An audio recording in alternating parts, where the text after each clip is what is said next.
This is Popular Front, a podcast focused on the niche details of modern warfare and underreported conflict with me, Jake Hanrahan.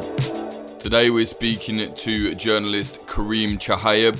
He is based, born and raised in Lebanon, and today he's going to be speaking to us about the tension and the clashes that have come about after the horrific explosion at the port there last month.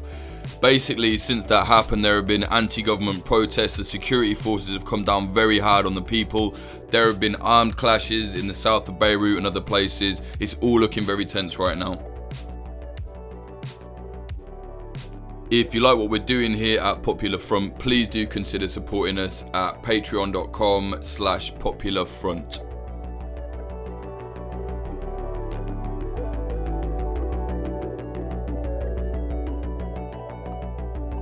I think we should start with the explosion, right? I think it's important to kind of put the recent tension into context with the aftermath of the explosion. You know what I mean? Maybe you can talk about that. Like, how is everybody feeling directly after that, the explosion at the port? The Beirut port explosion, really came, well, to be fair, there's no good time for an explosion to happen. But, when it happened, we're talking about Lebanon going through an extreme economic and political crisis. When the port explosion happened, it sort of just created this emotional paralysis, I would say, for a couple of days. People were extremely shocked. Just the visual of the explosion looked like something from a movie, looked like CGI. I remember I was in disbelief when I saw what it looked like. But the thing about the explosion which increased tensions was that the cause behind the explosion and the impact it had sort of resembles everything that much of the Lebanese population has been fighting for since the uprising in October, or the October Revolution. The Beirut port is sort of this black box. There's not a lot of transparency in how it's run. And the fact that there was a shipment of ammonium nitrate which came in 6 years ago, and all the security and state institutions didn't properly get rid of it and just left it there, ultimately wounding thousands of people, killing 200 and leaving hundreds of thousands homeless, is sort of a sign of how things are run here. You have this ruling class that really has zero interest in the welfare of people and is primarily driven by its personal profit. Right. And then the explosion comes, and it's basically, like you said, like the worst possible time for it, right? What kind of effect did that have politically? Right. So, Lebanon's ruling class is interesting compared to its regional counterparts. It's not one ruling family. It's not a royal family. It's not a military dictatorship. It's not a single party state. It's this oligarchy of several parties that represent different sectarian and geopolitical interests. And so when the uprising happened, there was sort of this pushback from the ruling class where, some tried to fight with rival parties to make it seem like they're pro-uprising and so on. But the narrative was always, it's the people against the ruling class. What basically happened after the port explosion is that it sort of consolidated these factional differences among the ruling class, whether it's the pro-Iran factions or the pro-United States factions or whatever. And so what ultimately happened is now what we're seeing is a political scenario which looks a lot like Lebanon 10 years ago, where you have sort of these pro-West parties, and then you have a pro-West, pro-GCC, and of course you have the parties that are close to Hezbollah or allied with Hezbollah. And what it's kind of done, unfortunately, I think, for the uprising, for people on the ground, is that it's kind of created a new binary which excludes people on the ground, where you have a political opposition but within the ruling class, which are the pro-West parties, which don't have a huge stake in leadership as their pro-Iranian counterparts right now. So unfortunately, these kinds of national catastrophes play to the disadvantage of the uprising in many ways, where a lot of the efforts of movement building and political building from different groups that emerged from the uprising or that experienced a growth spurt during the uprising is no longer getting the attention that might be crucial for their political mobilization. So in a weird way, this explosion, which destroyed a lot of the capital, has sent Lebanon back politically by a decade or so. It's kind of ironic. Yeah. And then directly after this, there's a lot of tension, the explosion. There were protests on the street, which got very heavy. Certainly the security forces came down very hard on people. Tell us all about that. Right, yeah. So, the Lebanese security forces, are generally heavy-handed. When the uprising happened, there was lots of weird moments of tension where the security forces sort of showed some restraint to a very, minimal extent. And of course, standards are low here anyway, right? If security forces aren't shooting people in the head, they're showing restraint. I mean, let's be frank, right? But the sort of these revenge protests, as many people called them, where they brought in sort of fake nooses with cardboard cutouts of different political leaders after the explosion. They called for accountability and revenge and so on. When those protests took place, I have to say, this is probably the most aggressive I've ever seen the security forces in Lebanon. I mean, within a few minutes, they literally filled downtown Beirut with tear gas. The gas was reaching people several blocks away. The elderly and children and so on. It was pretty heavy, and of course, I'm sure you must have seen, videos from different journalists, or maybe Human Rights Watch did a really good sort of investigative report on the matter. But live ammunition was fired, pellets, rubber-coated steel bullets. I think I counted, over a dozen journalists attacked, whether they were beaten with, the butt of a rifle or shot with rubber bullets and so on. It was pretty brutal, I have to say. And I think it kind of shows, one, how angry people have gotten. If you compare to the sort of protests from last October, a lot of people who are not necessarily being politically radical, the sort of reformist and so on, they sort of had this, they came out with this hopeful veneer, and now suddenly they're calling for hanging the political leadership. At the same time, it also shows that regardless of whether the world is watching or not, the Lebanese security forces are happy to use violence against protesters and journalists and just about anybody, even though of course they're armed with weapons primarily from France and the United States and so on. They're still willing to use those against mostly peaceful protesters and the press and so on.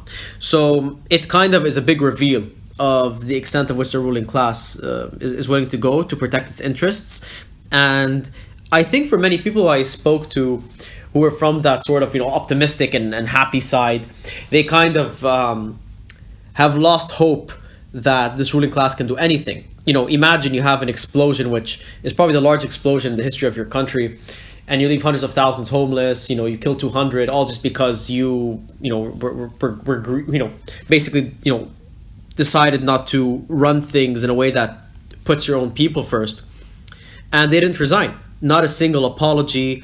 The only thing that was brought up was that Lebanon will rise again and all that public relations jargon. But many people are angry and outraged, of course, but a lot of people are super depressed. They feel that they're stuck. They feel that if this happened in any other country in the world, even if it were an accident, the leadership would at least resign, or at least have an investigation that with updates. We're having investigation, but all the updates are coming from journalists that are digging information and relying on leaks. So it's and when you kind of tell this story, and I mean I'm just thinking about it right now, it's insane, right? It actually does resemble sort of a full-on totalitarian state, even though Lebanon is semi-democratic and so on. So it really shows the extent in which this ruling class is willing to entrench itself in power, whether it's using excessive violence or any other means. I think we should point out here as well that the protesters wasn't sectarian after the explosion. Those protests were simply anti-government, right? It wasn't like one political party or whatever. Oh yeah, no doubt about it. I mean, look, for context, if you look at these there's a lot of pictures of them, on the wires and other news outlets and so on, and they're quite remarkable. When people brought out those, fake nooses and cardboard cutouts of the political leadership, they included everyone under the sun, pro-West, pro-Iran, any party, you name it, right? The narrative in the uprising, for the most part, has always been that it's, us against them. Us, as in the people, and them against the ruling class, the ruling parties, regardless of what sect they represent and regardless of how much power they currently have. They kind of call them the oligarchy or the ruling mafia or the ruling cartel. And this is the new narrative. And this is a narrative that's anti-sectarian. Whether it's left-wing or not, it depends on the segment of the protest you're talking to, but it's definitely anti-sectarian. There's a big wave for a representative sort of government that is built on political competency, representation of the constituencies, and based on the fact that the people you elect are supposed to do things for you. They're supposed to guarantee, healthcare and education, and they should be investing into the environment and affordable housing and all these things. So this is definitely a major socio-political transformation in Lebanon. And over the years, you see far more people saying that political sectarianism no longer works. And I think with every generation, you're going to see it as sort of something that's completely rejected. And you can see with how the leadership responds to it. The leadership, doesn't talk about the rights of certain sects as much as before, maybe in private meetings with hardcore supporters. But in reality, it's quite remarkable how this leadership has sort of tried to echo the interests of the protesters by talking about secularism and transparency and accountability and anti-corruption and justice, right? But, in reality, they're just not doing anything. And I think the fact that they've responded shows how they're shaken, right? They're shaken that people are rising up against them from across the country, across different classes. Granted, the ideologies are different, but it shows that there's a political transformation in Lebanon taking place. And yes, absolutely, the August protest after the explosion was definitely anti-sectarian. It was literally about, revenge and justice towards everybody. Every politician under the sun was named. Without any exceptions. And this is, I think, it's very symbolic of a new wave of politics that much of the population hopes to see in Lebanon. Right. So where are the protests at now? I know last weekend there were some clashes again when Macron came in, but it had died down a bit in about that time. What's going on? Because the government they did kind of dissolve at one point, right? Like everyone kind of left, but then, speak to Lebanese friends, everyone was like, yeah, no, this means nothing. Maybe explain that for us as well. Yeah, absolutely. So yeah, I think unfortunately for the uprising here in Lebanon, the protests died out pretty quickly, and there are many reasons, right? First of all, the response from the security forces, scared a lot of the people who would generally go to these protests or who wanted to go to these protests, the elderly and families, and some people brought their kids and they were tear gassed, right? And when they heard about rubber bullets and some people, being critically wounded at one point, they're not going to take their kids to protests anymore. The elderly don't want to go to protests anymore. And people are also they're depressed. Recent numbers from the United Nations show that 55% of the population live in poverty, 70% of the wealth rests in 10% of the population, so extreme economic inequality, surge in poverty in less than a year, and of course, no government sanctioned programs, healthcare, housing, you name it. So even after the explosion, there's no government rescue plan. People are relying on their own back pockets, local fundraisers, and if they're lucky, some NGOs and charities supporting them. Now, regarding the cabinet resigning, cabinet resigning is definitely something big, right? It's the prime minister, it's ministers, right? It's not a small component of the Lebanese government. But because the Lebanese government is sort of built on a sectarian power sharing system, people don't vote for the prime minister and cabinet. People only vote for parliament and their local governments.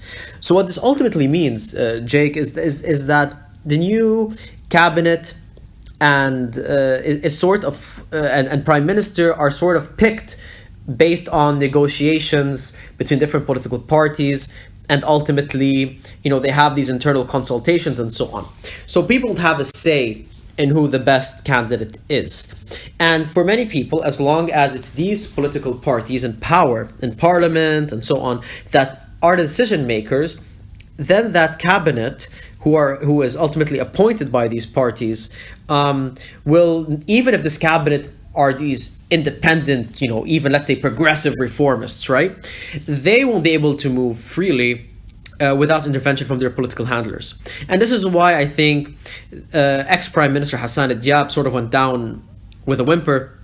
And this is sort of why the new Prime Minister, Mustafa Adib, also kind of made it to power with very little interest or reaction from the people, if that makes sense. Yeah. So it's basically a shallow kind of gesture, would you say? Yeah, I think so. I think that with the Diab government and now Adib, these are people who've never had such a high political post before. It's sort of a way to appeal, in a half-baked way, I would say, to protesters and the international community by saying these are not people who are major political figures, and that they represent sort of technocratic leadership. But at the same time, if these people are appointed by the political oligarchy in Lebanon, and of course it's an oligarchy that has the majority of the resources, the influence, the businesses, and so on, then frankly, they sort of operate as puppets in a way, and they actually act as a shield for the ruling class in Lebanon. The ruling class, it's such a sophisticated structure, I would say, from the ruling oligarchy in Lebanon, because they've managed to take control of most of the resources, develop close ties with others in the private sector, and then sort of split politics and political leadership and government positions the way that you would say that, let's say, major corporations in the US would split economic resources. And then they would kind of use the sectarianism as a tool for these divisions. So it really is, I think, such a it's a very nefarious form of guaranteeing economic inequality. And I think economic inequality is nefarious no matter how you spin it, but it's such an evil way, I think, because you basically find so many layers to pit the working classes against each other, whether it's based on sect, whether it's based on race, against refugees from Syrian or Palestinian origin, or even migrant workers from Africa or Asia. So this is kind of the layers of economic power sharing in Lebanon, with sectarianism and xenophobia as the sort of as an engine. Yeah, no, I agree. This is why sectarianism is always helpful for the people kind of, standing on your head, essentially. With that in mind, what are the the protesters, the anti-government protesters, what do you guys actually want? What is the main demand, essentially? Yeah, the thing with the anti-government protesters, and I think this is something that's a bit of a problem with how it was sort of covered, is that they were covered sort of as like this one wave, but it's a very divided movement. This is very important, right? There is such a gap in how politics are done in Lebanon. For decades now, since the end of the civil war, unions were busted, grassroots movements sort of faded out and were replaced by NGOs that sort of did, studies and mild advocacy work, but real grassroots political work was sort of kicked to the curb, unions and so on. So the uprising sort of saw an awakening, I would say, of bringing back these unions. Over the years, we've seen the politicization of student movements across the country, and we're starting to kind of see them develop themselves further in their structure. The new political parties, which sort of ran in the past on very sort of broad slogans of, we're anti-sectarian or we're secular, are now beginning to realize that these broad coalitions in the middle of an economic crisis don't work. So if you're going to be anti-corruption, you have to talk about, how are you going to implement an anti-corrupt system, or what are your solutions to healthcare? And suddenly you realize that some people believe in privatizing healthcare further, and some people believe in universal healthcare, like a public healthcare. Taxation is the same thing. Some believe in progressive taxes, some believe in lowering taxes. So the protest or uprising, whatever you want to call it, there are some similar demands that are overarching, though, right? And a lot of it really is representation to change. They want people who are going to work in service of the people in cabinet, particularly, to launch an urgent and swift economic rescue plan to get the Lebanese economy back on track. And a lot of the issues with the economy, people will agree, is that there are no productive sectors. Agriculture and industry were sort of just kicked to the curb after the Civil War, and we sort of became the service-based economy, just luxury tourism and banking and real estate and construction, but without anything that's productive. A lot of people also believe in improving the social safety net for people. Our social security program in Lebanon is virtually scant, and so these are sort of things. It's very bare bones, healthcare, education, creating a productive economy, and of course, many people are supportive of auditing the political leaders, auditing the central bank and the commercial banks, and so on. So they're very, very broad, to be fair. But I think it also shows how suppressed doing politics in Lebanon has been. It's almost like the uprising is for an entirely new political ecosystem rather than just for a new political ideology and how things are run. And actually shows the sad state of affairs politically in Lebanon. Yeah, so I see what you're saying. So basically, like all of those demands, none of them are even going to go anywhere without essentially a toppling of the government, right? Like it doesn't sound like it. Yeah, absolutely. I think that, for many of these, for I say most, of these people, they don't believe that there's room for anyone who's currently in government. There's a lot of sort of debates about whether they should have early elections or not, and whether what the solution really is in terms of how to get the transfer of power. But the fact of the matter is, the reforms that people want, no matter what they are in particular, because they do differ depending on who you're talking to, which kinds of groups you're talking to, are not compatible with the ruling class in Lebanon the way it is right now. So for example, Lebanon, for example, passed a few transparency laws in the past couple of years, which are very important if they're used to their full effect. They're not perfect, but they're significant. But think of it like this: to what extent will they be implemented by the people that are that have been the main patrons of corruption in the first place, right? So basically, it's almost like a sham court, a kangaroo court, if you will. So the question is, how do you take on such a massive political leadership that has amassed its popularity in many years through sectarian fear-mongering, fascistic-like cults of personality, and of course economic resources? So it is a huge battle for change in Lebanon, and I would argue that the port explosion has almost consolidated that power, because now there's so much interference from the international community. Yeah, well, let's talk about the interference from the international community. What, like, specifically, let's start with Macron. Like, I see him, he's got his nose in there. I don't trust Macron personally. Like, I feel like that guy is always out for himself. But what's he doing? What is it? What are the other countries doing? I see the US is moving in as well. Like, what's going on with all that? Oh, yeah. When Macron visited, a couple of days after the explosion, I was in one of the affected areas in Jemaise, and I was kind of covering at the time how there's different community groups and grassroots movements and some NGOs helping with the cleanup effort and so on. And suddenly you see this massive motorcade, 10 cars with Lebanese soldiers, and I'll see like the French flag on it, just Macron visiting. And I mean, he kind of came in and he did what no Lebanese politician did, where he kind of just started talking to the people, and some were cheering for him on, and some were saying, well, let's just use anti-government slogans to kind of show our intent, and that sort of made headlines, right? And so Macron kind of came in saying, I'm here to help Lebanon because Lebanon's an ally, aka a former colony, and but at the same time, he wants to kind of throw a carrot to an angry population, or the uprising, or whatever you want to call it, by saying that he's not going to be giving a blank check to the Lebanese government. And he comes back a couple of weeks later. Actually, no, it comes back a month later, and he sort of pushes this conditional aid for Lebanon by saying economic development aid and so on. It has to come with all these structural reforms. We need to form a government. We need to do transparent auditing. All these things. Now, what Macron is trying to do, and the government he's trying to form, really, is sort of a consensus government from the ruling elite, with the token inclusion of a couple of folks from civil society, probably for a couple of small, minor portfolios, right? And I think the idea with Macron, we got a lot of controversy for including Hezbollah in the conversation by saying Hezbollah are a political party that are elected by the Lebanese people, and so on. This, of course, really pissed off the Americans, because the Americans have taken a far more hardline approach towards Lebanon. Over the years, America's main issue with Lebanon is Hezbollah, and they've been countering it by heavily funding Lebanese state institutions, including the army and the police, as well as, of course, other ministries and so on, USAIDs everywhere, and what have you, right?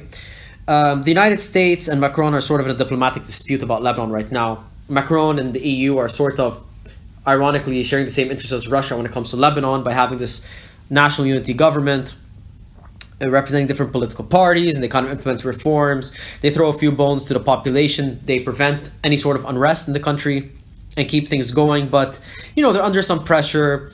And given the population's anger, the UN can kind of play on that and pressure Lebanon further. Plus the economic crisis. The United States is using this opportunity to kind of go hardball on Lebanon. And a great example of this is how United States-backed parties have boycotted this new prime minister, and how today the United States issued sanctions on two ex-Lebanese ministers. They say they're anti-corruption sanctions, but if you look at the press release from the Treasury Department, you can see it's mostly about their political and economic ties with Hezbollah, though they do include a couple of things related to corruption, siphoning money for political patronage and so on.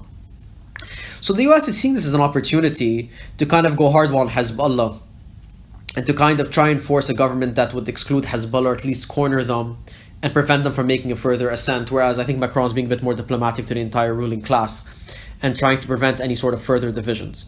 Now, what will this come to? We don't know. I mean, I think it's still early stages. But we are waiting to see what our new cabinet will look like, because we have a new prime minister designate. And I think the US sanctions that were announced earlier this evening and sort of the hardball approach that the US is playing will definitely be like a wrench thrown into the Macron project, in my opinion. And what was the reception like when Macron came the first time? I know I saw the videos and people were like, yeah, it's good to have him here. Now, a lot of diaspora online were like, this is terrible, former France, colonizer. But I'm more interested in what the people there are actually saying, Right.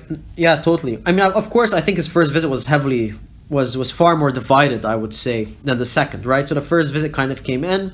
Some people gave him the benefit of the doubt. They would say, look, Macron, of course, he's a president of a country. He's not one of us. He has his own motives, right? But they feel that at least from his project, that they could sort of, win a thing or two, right? Maybe Macron will force the Lebanese government to implement one decent reform, maybe a transparency reform or an audit, or maybe invest a bit better, or so on, right? Or maybe he would pressure the government to be more inclusive of independent political parties in the system, or something like that. So people were very desperate, to be fair, Jake, and some people sort of idolize Macron in many ways, and that's whatever.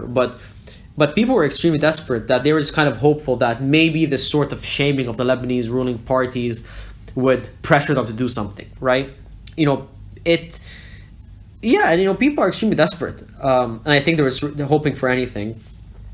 And so they said maybe Macron will push for maybe one or two good things that will benefit the population at large. He sort of comes back later, and his personality kind of changes, becomes much more diplomatic and lenient, and sort of, I remember when, I think it was a journalist who asked him, what do you think about the protest demands for the toppling of the government and cabinet? And he goes, well, Parliament was elected, and therefore it's their right to do the political process and stuff. So he was far more diplomatic, I would say. And this sort of upset people. I remember I interviewed a doctor who was in one of the most overcrowded hospitals, treating 700 plus patients in 2 hours. And when Macron came, he said, okay, well, this is interesting, he's shaming the politicians, that's always like a short-term sort of pleasure, and then maybe there could be something positive to come out of this, maybe, who knows, right? And then second time around, when he came in September, he just said, this feels like some sort of PR stunt, like a touristic trip. Macron goes to a cedar reserve and plants a cedar tree to mark 100 years of Lebanon, and then has lunch with politicians, and there's a huge fanfare from the Air Force and all that. So people were a bit disappointed, because they felt that maybe Macron would sort of push the United Nations agenda on Lebanon, which calls for more transparency and a more equitable economic reforms and so on. But of course, it seems that people have lost sort of faith already. It was just a very short-term glimmer of hope. But yeah, definitely when he first came, some people were very happy about it. They thought, okay, this could really be a sucker punch to the Lebanese government, and we can take advantage of it and as an uprising or whatever and carry on. But doesn't seem to be the case right now. No, it changed his tune. There's been other clashes which I'm interested in, right? So the more militant kind of clashes, more sectarian in nature. There was one a few weeks ago, and then there was even like some clashes last night. Tell me about them. Like, I think the first ones were in South Beirut, right? Like a couple weeks back.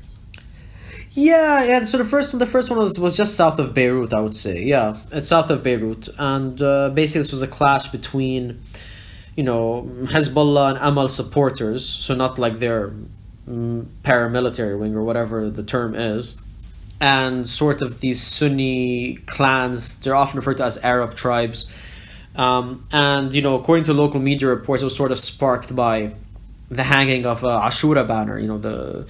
The Shia tradition, and the Sunni Arab tribes, or whatever you want to call them, felt disturbed by it, and that sort of led to a confrontation. And then that's when sort of arms kind of came into play. And the clash went on for a while, and you kind of look at. I mean, the army intervened eventually, but they used assault rifles, and there was RPGs and in the process as well. It was pretty crazy, and that sort of fueled some sectarian tensions on the street that we have not seen to such an extent in a while. I mean, we see those every now and then, but it's a big deal in Beirut, though, right? I think this particular clash and so on. Look, I mean, we had a couple of clashes that were sort of similar. We had one in June when some supporters from Bahal Hariri, who are mostly Sunnis, were sort of jeering at the pro-Hezbollah supporters, and that turned into clashes at night in Beirut. And then there was sort of a similar incident as well, between Sunnis and Shias in I want to say December. But I think the context in which this currently happened now, which is of course after the explosion, this sort of weak political situation, Lebanon's collapsed economically. Who knows if it's going to collapse politically as well? So this sort of scared people. And of course, there was the other clashes that took place the other day in Tariq Jdidi, and it turned out it was sort of between supporters of Saad Hariri, our ex-prime minister, and Bahal Hariri, who's actually Saad Hariri's older brother, but has sort of emerged as sort of this quote-unquote opposition political figure. So it kind of shows how the political situation is very fragile. I mean, if you think of the area where those clashes last night took place in Tariq Jdidi, in Beirut, it's a political stronghold for Hariri, and to kind of see this break out the way it did, it's quite symbolic of how shaky everything is. Of course, these kinds of clashes between political partisans of different ruling class, or let's say establishment people. Granted, Bahal Hariri is not. There's no political party that he has that represents in government, but he sort of emerged as someone who's a multi-billionaire figure. I mean, the fact that this has happened, of course, could sort of trump, I think, a lot of the grassroots mobilizations, because you almost have these instinctive fears of another civil war. And Lebanon went through a civil war from 1975 to 1990, went through occupation by both Israel and Syria, and of course went through a war in 2006, and went through sporadic armed clashes for various periods before. And so there's almost like this, there's such a big trauma in Lebanon, I would say, that across society, where the idea of armed conflict and clashes just triggers these traumas, and you can even see how in the past, when there were attempts of kind of creating these uprisings or protests to against the sectarian system and for more reformist government, or whatever you want to call it, and the first thing the government would do to kind of scare people away is saying, well, look at next door at Syria. Do you want Lebanon to turn into Syria? Look at all the refugees coming to your country. Do you want to live like them? Do you want to drown in the Mediterranean when you're looking for safety? Do you want groups like ISIS to emerge in your home territory? So this really is a scare tactic in Lebanon. Now, I think in this current context, with how bad things are, I mean, a lot of people say, there's nothing left to lose. But at the same time, when you have these clashes that are very close to you, some people will probably second guess. So again, it's such a fragile situation. We haven't seen something like this in a very long time, Jake. Yeah, I mean, see, this what I was thinking, because I understand that like the anti-government clashes are very symbolic, and they're powerful, and the people want to stop this corruption. But like you've just said, the people with the militias, the people with the arms are the sectarian groups. It's going to be very hard to battle them if they suddenly decide we don't want these people doing this. You know what I mean? Oh yeah, absolutely. Because if you want to take away, the sophisticated economic patronage or political patronage networks from the ruling class, and how they use the lack of the existence of social services to keep people politically committed, if you want to take away the economic resources the political parties have, the ruling parties have to sort of build themselves, and whereas a lot of these new groups, rely on just like basic fundraising, they don't have weapons, right? And at the end of the day, you could have many protesters, but when you're facing not just the state but the ruling oligarchy, which has the monopoly of arms and weapons, you're sort of coerced to the extreme. You're cornered to the max, both economically and also in terms of the weapons. And as we see in these clashes, I mean, we're talking about clashes that have assault rifles and RPGs. It's not it's not people throwing sticks and stones at each other. So it is a very daunting prospect in the circumstances. Well, this is the sad reality that, unfortunately, to fight fire, you have to have fire. That's just the way it is, no matter where you are in the world, I honestly think.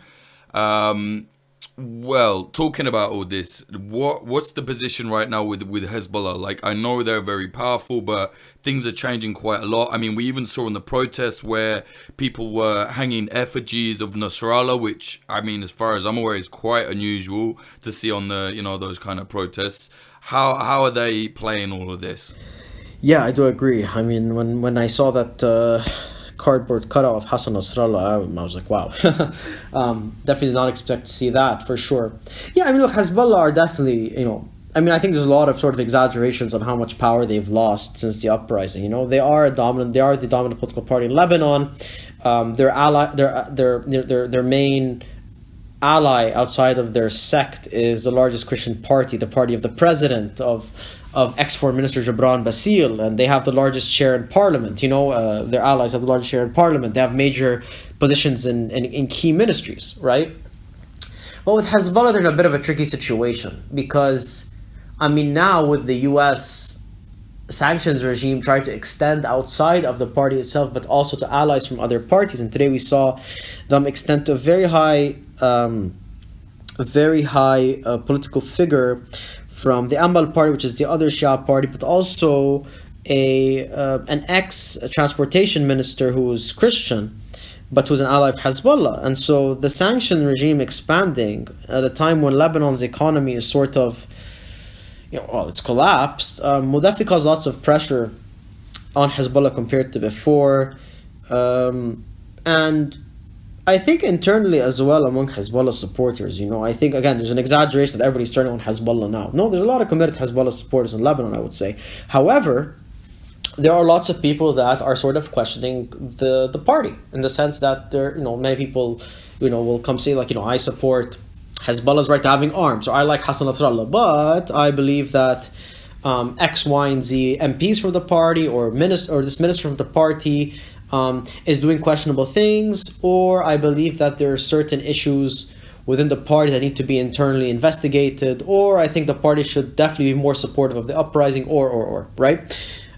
Which of course is a significant shift in general, because again, if you look at the political culture in Lebanon and the loyalists of these political parties, the loyalty towards these parties, Jake, is the same loyalties you see for royal families, in military dictatorships. Almost like, the leadership placed on a pedestal. There are songs about them, and they love them, and they call them by their titles. The doctor, the teacher, the master. It's this kind of almost like feudal political relationship. So when you have people from Hezbollah, supporters of Hezbollah, or any other party in Lebanon, who kind of say, I've been a committed supporter of this party for X amount of years, but there's a lot of things that need to be fixed within the party, and I do believe they need to reform themselves, or need to be more supportive of structural reforms in the country.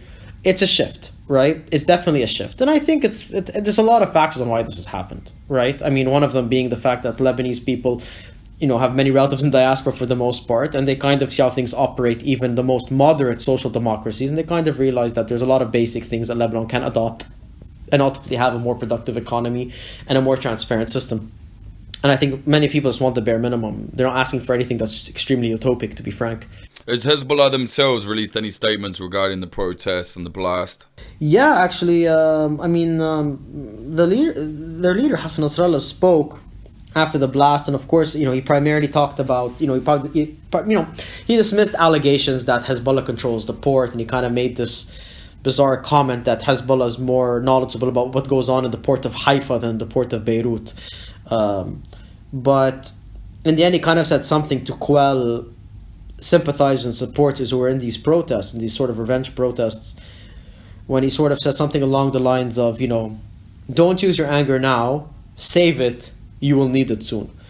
And of course, this is just freaked out so many people, right? But that was kind of his comment. He kind of dismissed all allegations, and he opposed an international investigation because he believes it would be politicized. But then he sort of called for a hybrid investigation. So, he tried to be as pragmatic as possible. But of course, the big mic drop moment for him, I would say, is when he kind of said, to my supporters or supporters of the resistance and, the capital are, at the protests, don't unleash your anger now, save it for later, you will need it. And many people interpret it as him saying that there's going to be, a political strife between different political partisans, and particularly between pro-US parties that will definitely explicitly target Hezbollah more now that there's a lot of pressure on them, and there's the Lebanese economic crisis and so on. So this kind of freaked people out, and I think it still does to this day, a month later or so. Well, I mean, it's impossible to predict anything, but it isn't looking good, man. I've been keeping an eye on it. I've got a lot of friends in Lebanon I've been talking to, and everyone is kind of very wary about what is going to happen in the future. You follow all this, you're reporting on all this. What do you think is the most likely scenario in the upcoming weeks? I mean, to be honest, I thought that the Macron sort of plan, where he was hoping just to kind of follow up between now and the new year to get a government formed, and to kind of get things done, I thought that was going relatively smoothly for him. And so I was predicting something extremely lackluster, and with lots of internal issues related to gentrification, aid distribution, and so on, kind of being swept under the rug. But now I am legitimately concerned about internal strife and security crisis of sorts, because you now have this diplomatic dispute, I would say, between the French and the Americans, and the fact that the situation economically is so dire that this will potentially spark strife between political partisans of the ruling class, and we would see what we kind of saw, a little over a decade ago, where you had a massively divided political regime in Lebanon from different oligarchy. I think the big question now going forward is, one, how people will cope with the economic crisis, because the trajectory continues to go in a negative direction, and as you saw, Jake, despite the poverty skyrocketing, despite the explosion, there's no interest in shifting the political and economic strategy from the ruling class at all, and are even willing to resign after half the capital was flattened anyway. So the question now is how people are going to cope. It's clear that Lebanon is going to become like this aid country. And then, of course, the big question is that how will the new political movements on the ground build themselves up, right? Elections are originally scheduled for 2022. Who knows if they'll be postponed or not? But the idea is that in times of crisis, there's always an opportunity for civil society to build themselves up. And by civil society, I mean unions, student movements, political parties. Will they seize the moment? We don't know. I think really this is the only sort of, in terms of the uprisings interest, I think this is the biggest possible outcome. There was some attempts of developing mutual aid networks and empowering unions and building these new collectives. And I think at a time like this is what they can do. They have to keep building and organizing if they want to become a force to be reckoned with, because they don't have the political leverage, they don't have the economic leverage, and they don't have arms. So if we're kind of thinking about this in a very sort of practical chessboard-like way, the only thing that the uprising can do right now is to maintain its movement building, while also trying to cope as best as possible with this political and economic crisis, and maybe responding to these crises as well in a way that sort of reveals alternative visions of how this country can be run. And of course, I'm trying to end it on a positive note, but again, it's an opportunity, I think, and the question of whether they will seize it or not is, well, it's up to them. Yeah, no, I hear what you're saying. Where is Israel standing on all this? Like, we can't not mention Israel in this. I mean, I hate to be kind of harsh, but in some ways, the government at least must be loving all this chaos in Lebanon. The government in Israel, I mean. Oh yeah, no doubt about it. I mean, there were some instances, on the border where there was some skirmishes between Hezbollah and Israel in the south, and there was a downed Israeli drone, and so on. You can kind of see in the rhetoric and the narratives since the uprising started, the trolls online or PR propaganda sort of stuff going on about how Lebanon is trying to free itself from the shackles of Hezbollah, and while protesters are saying "Killun yani killun," which means all of them as in the entire oligarchy, the entire ruling class, and of course this attempt to sort of single out Hezbollah is sort of seen as this US-led conspiracy and so on.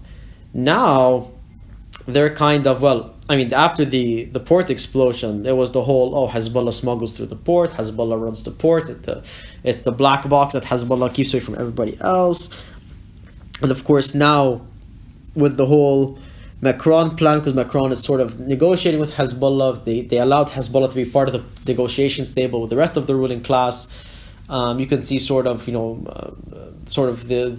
can see Washington and even Tel Aviv, I guess, as sort of playing it as the whole, this is an Iranian-backed plan to consolidate Hezbollah's position, and the solution has to be isolating Hezbollah. So you can definitely hear the rhetoric against Hezbollah, a lot of this sort of, poor Lebanon, it's going through such a hard time. If it wasn't for Hezbollah, they would have been in far better shape. I'm sure you saw that hilarious charade where they lit up the Lebanese flag in Tel Aviv after the port explosion on a building or something. And so this is kind of situation. I mean, they're having a blast, in my opinion, no pun intended. Yeah, no, I mean, it is what it is, right? I mean, it surely is how they're looking to play it like that. All right, mate, is there anything else you think we should mention before we wrap this up? Yeah, I mean, look, it's the most annoying thing when you kind of talk and have these conversations about Lebanon is just how, apart from how frustrating it is because you feel like you're never going to get anywhere, but also it's just it just shows how there's so many actors at play, and how when you look at ruling powers, how sophisticated they can really be. They can come off as a participatory and inclusive semi-democracy or whatever you want to call it, but in reality they ultimately function as an oligarchy or a strong top-down country. And I think there are a lot of misconceptions about Lebanon as being an exception in the region to so many things, simply because it doesn't have like a single ruling party or a royal family, military rule. And I think if there's one major takeaway that people can really get from this economic crisis and this uprising and this political crisis really is that authoritarianism can sort of manifest itself in very different forms. It can be very complex, and it can come in various different networks. And we kind of saw the extent of this as people revolted, and we saw the extent of this as people simply demanded for healthcare, housing, education, and access to the most basic needs, which are considered rights in most countries in the world. Yeah, absolutely. I mean, it sounds corny, but I say to people, like, when I talk to people about authoritarianism and how it creeps in, yeah, there's the most notable, 1984, George Orwell's kind of version of the totalitarianism. But then there's also like Brave New World totalitarianism and Fahrenheit 451, and then there's a mix of all of them. Do you know what I mean? Like, just because you don't see the boot on your head, it doesn't mean it's not coming. Do you know what I mean? And I feel like what you're saying makes a lot of sense. Like, they devised a very clever way in Lebanon for that to be kind of all around you. Absolutely. I think when most of the world thinks of an authoritarian state, they think of Gaddafi or or Assad or I don't know, Saudi Arabia, I guess, or Iran, and or this this crazy one guy sitting on a throne and just calling on people to shoot other people, right? But it's far more complicated than that. Yeah, it's definitely it's definitely a tough nut to crack, but it's definitely a pivotal time right now for Lebanon, and I'm quite baffled by the situation, because whenever you feel like there's no way it can carry on after this, it does, just about. And it shows how relentless this ruling class is. And imagine if these people in power, hypothetically speaking, would use that tenacity to provide for the people rather than themselves. It really shows the extent of this dogmatic rule. Yeah, man, it's a shame. Mate, tell me, where can people find your work and follow you on social media and all of that? Yeah, so to follow me on social media, I'm on Twitter at Chehayeb K. It's my last name and the first initial of my first name. On Instagram, I'm at Kareem Chehayeb, my full name. I primarily write as a freelancer for Middle East Eye. You'll find a lot of my work there. I'm also a founding member and reporter for a local media organization called The Public Source. We have an investigation section coming soon, which I've focused most of my work on, where we focus a lot on different structural issues around Lebanon, and I'm very excited to share it with you all. It's a bilingual platform, so the work comes out in both English and Arabic. Yeah, man, I've seen it. It looks great. Looking forward to the investigative part of it as well. Mate, just spell your surname for us. I mean, you know what we're like. It's hard for us to understand. So just spell the surname. No, totally. I feel it's all good. My last name. You spell my last name Chehayeb,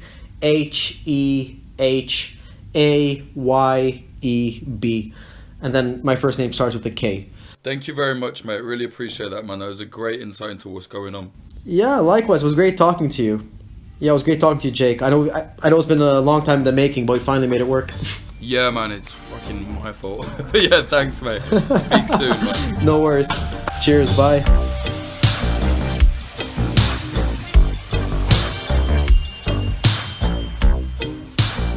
Kareem Chehayeb speaking about the rise in tension in Lebanon after the explosion at the port and the various fuckery going on with the political factions there.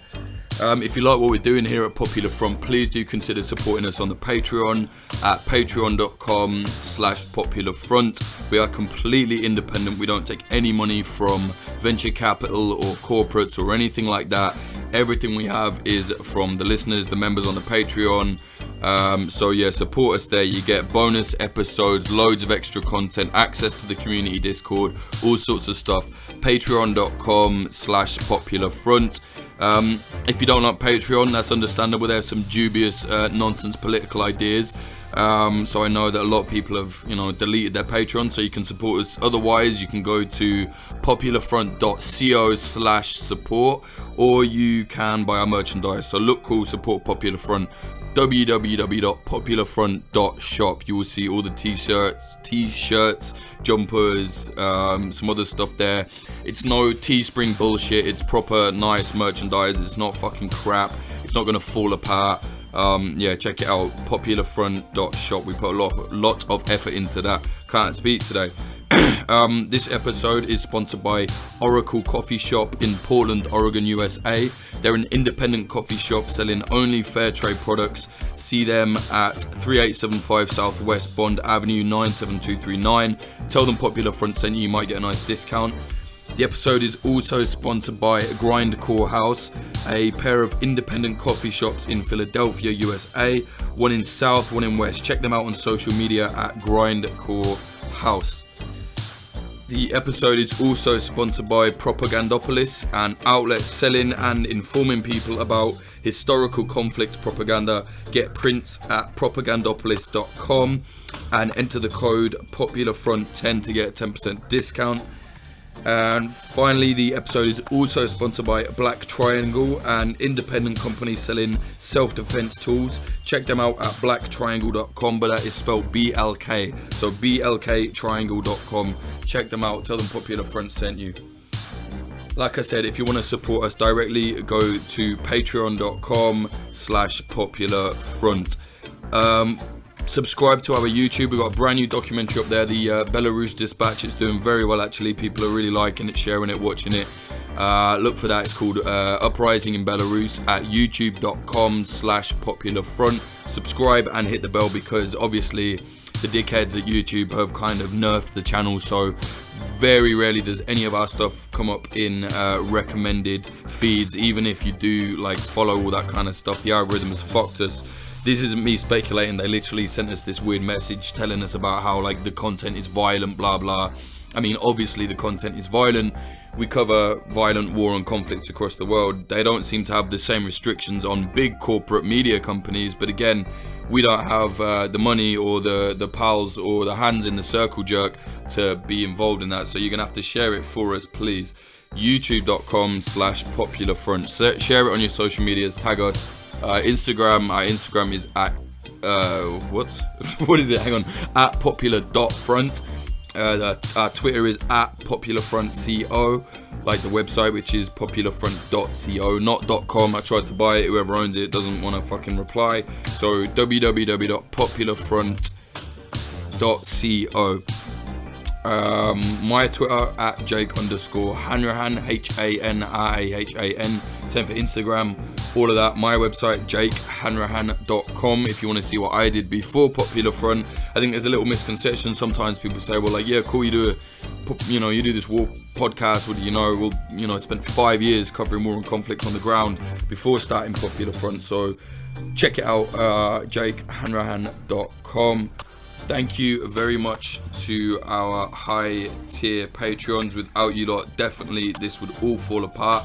I understand that, you don't have to support us at such a high level, and really appreciate that you do.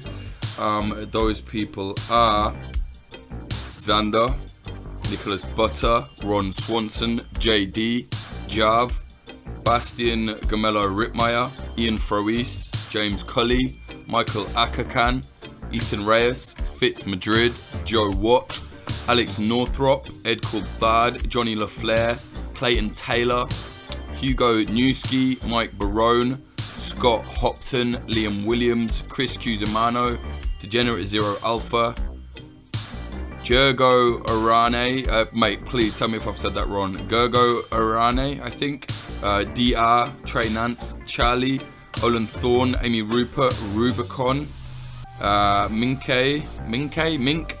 Frank Austin, Amelia Me, Christina Rivetti, where am I? I've lost my... Oh yeah, Freya Northman, Ali Hunter, Moody Al-Rashid, Maxwell Burke, Bill Wilson, Andrew Hurley, Vida Provost, Brian McLaughlin, Tom Lochrin, Ari from the Discord, Young Wasabi, Surishe Hawazi, Tony Bin, Adam Berg Snyder, Scartoon Music, fucking laptop is dying, come on, it's frozen. Sebastian from the Discord, Stephen Davila, Anthony Kabarik, Patrick Bronte, Dan Dunham, Fletcher Tate, Chad Walker, Diana Gorvanek, Q-Ball, Lawrence Abrahams, Peter McCormick from What Bitcoin Did, Emily Molly, Axel Iverson, Christopher Martin, Ryan Sandercock, and Kay Hardy Roberts. Thank you all so much for your support. Without your support, Popular Front would definitely be in the bin, and I'll be on the road very quickly. So thank you all very much, much appreciated. Like I always say, the more that goes into Popular Front, the more content gets produced. This isn't any of us just chilling out, buying nice cars or anything like that. I mean, certainly we're not at that level anyway, but I think if you're on the Patreon, you'll see the more that comes in, the quality goes up, and there's more content. Patreon.com/Popular Front. Check us out. Music in this episode, the intro was by Home and the outro was by Sam Black, aka Son of Old. Check his music out at samblackpf.com.